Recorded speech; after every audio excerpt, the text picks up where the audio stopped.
Hey everyone, my name is Rachel and today I wanted to do something a little bit different and talk to you about comics again because I like comics and they're fun and they make me happy, so why not? Today I'm going to be talking to you about my favourite comic book universe type thing. I'm going to be talking about DC basically, and in particular the New 52 comics. So I really like comics and graphic novels, but I only kind of discovered them in the last sort of 3 or 4 years.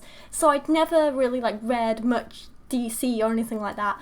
And when I started diving into it and picking things up, I was kind of just reading the odd story arcs here and there, like a little bit of Batman and a little bit of this and a little bit of this. So I decided I was going to read the New 52 comics and kind of start at the beginning if I could and kind of read through.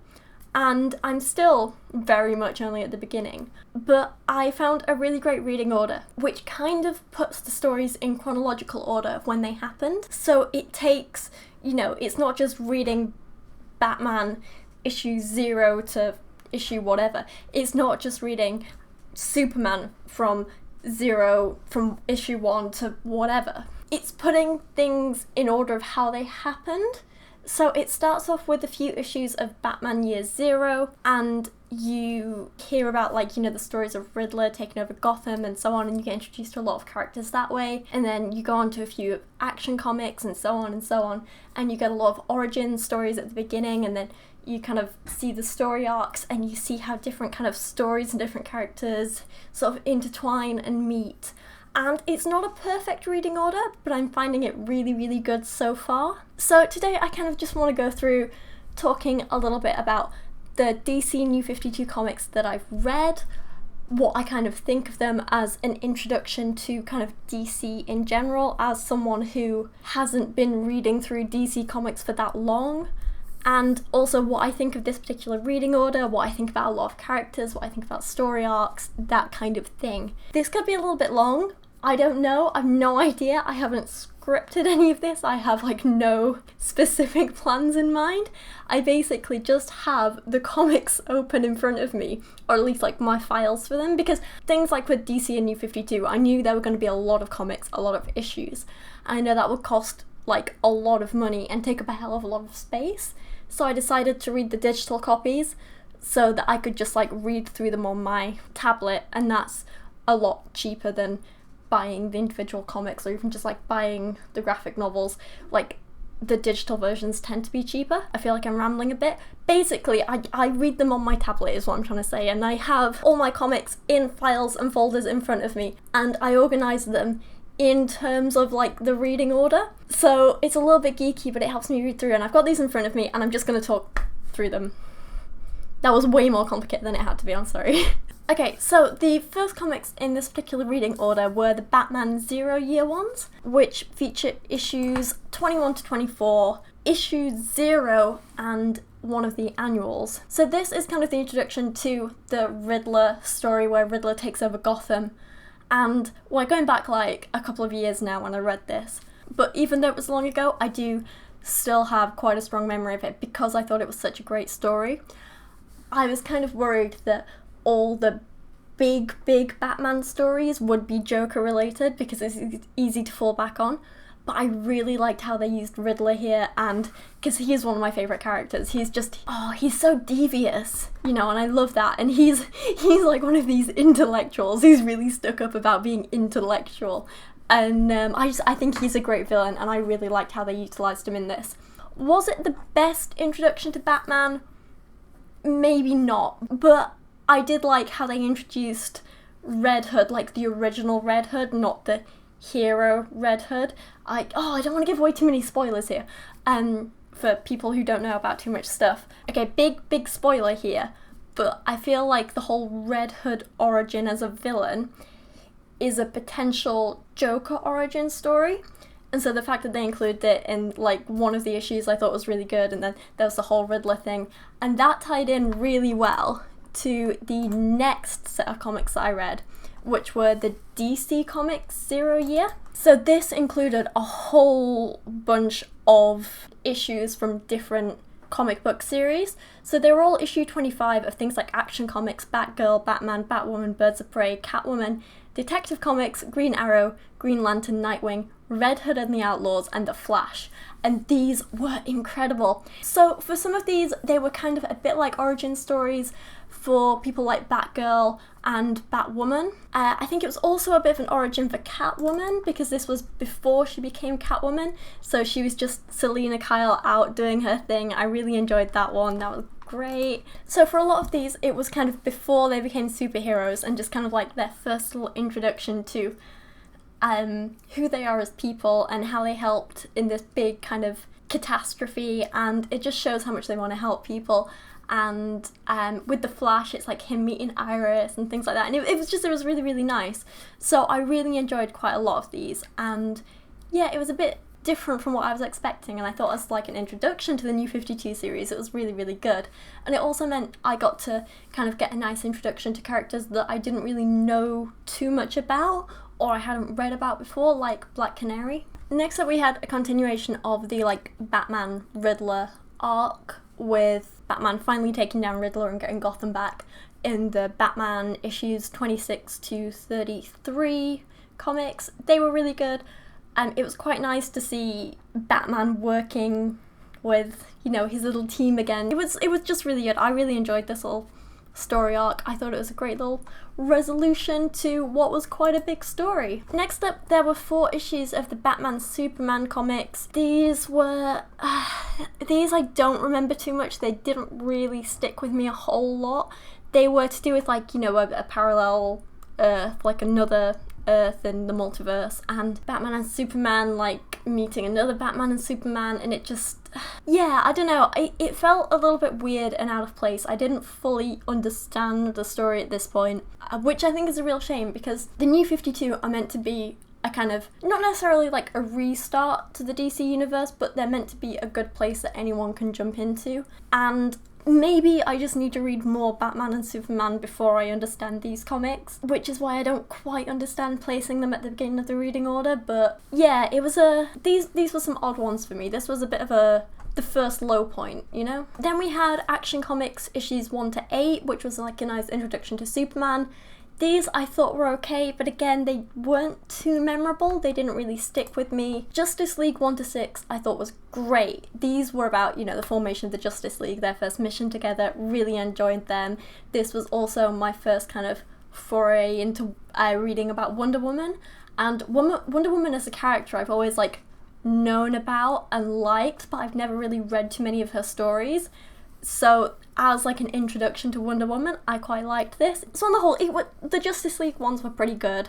Not anything too special, but they were good, and it made me want to read more. Next up, for some reason, they put in Action Comics issues 9 to 24. And the earlier ones started out really well, but then there were like big jumps forward in time, and they were kind of referencing stuff that I hadn't read about yet, so I feel like they were quite out of place, and I didn't really get it, and I didn't really end up enjoying those as much. Yeah, same. Then they put in the Action Comics annuals 1 and 2, and again, they just seemed a little out of place and a little odd, I'm not sure. Randomly then, there was a kind of one-off issue put in called Young Romance, which was a bunch of kind of Valentine's Day themed romance stories with a bunch of superheroes. It was a little bit out of place, it was a little bit random, but they were fun, they were light-hearted, they were short, so as a kind of one-off, I liked it. Next up is where things started to get really, really good, and it really stepped it up for me. Animal Man issues 1 to 6 and Swamp Thing issues 1 to 7, and these were incredible. I loved them so much.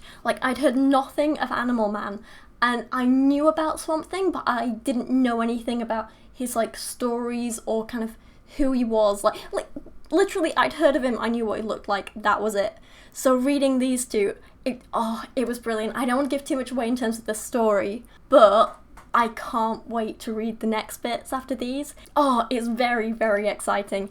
And I thought Animal Man was a bit of a stupid character at first, but I'm actually really, really intrigued by his story and what's going to happen, and I cannot wait to read more of these two, so I would highly, highly recommend them. Next up we had Frankenstein, Agents of S.H.I.E.L.D., issues 1 to 7. I didn't really know much about any of the characters in this, and I thought they were okay, but not a highlight for me. It's basically another kind of little super team type thing, but with kind of more monster-like creatures. None of the characters really stood out to me too much. The storyline was pretty forgettable. It was just kind of them fighting another monster, so that wasn't anything too special for me, but they weren't bad comics. And you know, as always with DC Comics, the art style was pretty fantastic. I liked that. Next up were the Green Arrow comics, issues 1 to 6, and I have to be honest, I don't remember what happened in these at all. I really don't. Yeah, even looking back over a couple of the issues, they're just quite forgettable. It wasn't anything special to me, because I quite like Green Arrow as a character. I think he's great. In Injustice 2, he's one of my favourite characters to play as. The TV show I love, although me and Dan are a couple of seasons behind with it, so don't spoil anything, we're trying to catch up.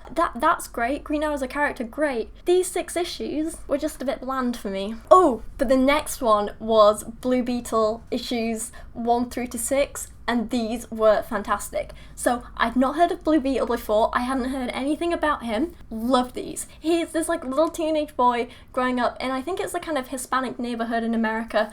I don't know too much about America and certain cultures, so if I've said something wrong, I'm sorry. But basically, he's just a cool little kid with a proper little attitude, and he kind of finds himself accidentally, I guess you could say kind of like possessed by this alien scarab beetle type thing that turns him into Blue Beetle and gives him this suit, and it's really, really cool. This arc was definitely like a sort of 6-issue origin story, and him kind of realizing that now he has, you know, now he is Blue Beetle, he can't really fit into his old life, and it ends with him like flying off, being like, okay, like now let's go see what I can do and see who I can help and that kind of thing.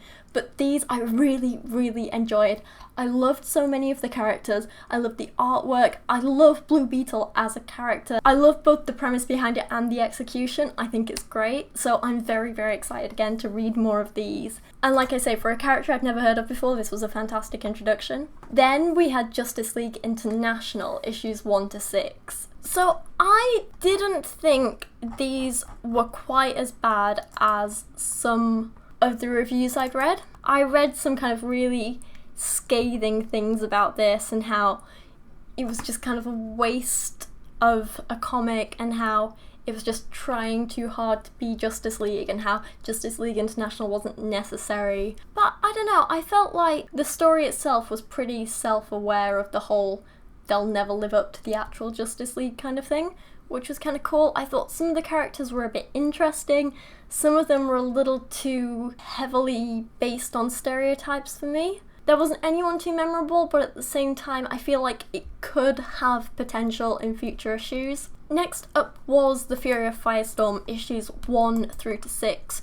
And I thought these were a really, really great take on the Firestorm character. So the only kind of place I knew Firestorm from before was the Flash TV series. And I knew it as, you know, the older professor, and who was the other guy? Was he just some kid who got in the way, or? Oh, I can't remember now. It's so long since we've watched it. But yeah, basically that's kind of all I knew Firestorm as, and that's basically who he is in the Injustice games as well. But these were a really, really cool new take on it. So it was this like one genius kid, and then the other guy is like this kind of typical high school sports person-y type thing, and they don't get along, they hate each other, and they kind of accidentally get caught up in this nuclear thing, and they end up being kind of like Firestorm, and they have to figure out how to work together. And yeah, I feel like I'm not explaining this well. Basically, as a kind of new interpretation of this character, and as an introduction to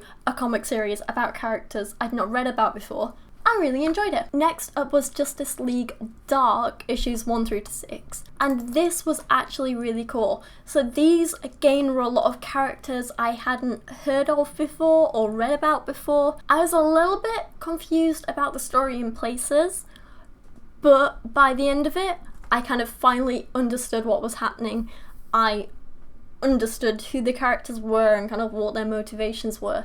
So I feel like while maybe the first 2 issues weren't as good as they could be, they really redeemed it in the last 4. It's not Justice League, it's not incredible or perfect, it's not gonna be the kind of series you use to introduce someone to DC, but honestly, I really enjoyed it. and I was really interested by the characters, and I want to read more of these. Then we had Aquaman issues 1 to 6, and I know everyone kind of dislikes Aquaman, and I know there's a lot of jokes about Aquaman and how people don't like him, but after playing the Injustice games, I really like Aquaman, and I really loved these comics, and I thought they were fantastic, and I really kind of love Aquaman as a character now, and I love how kind of self-aware these comics are. So there's this one part where Aquaman, I think he goes into like a diner or something, and everyone's like, oh my god, it's Aquaman, and then like people come up to him and they're like, can I interview you?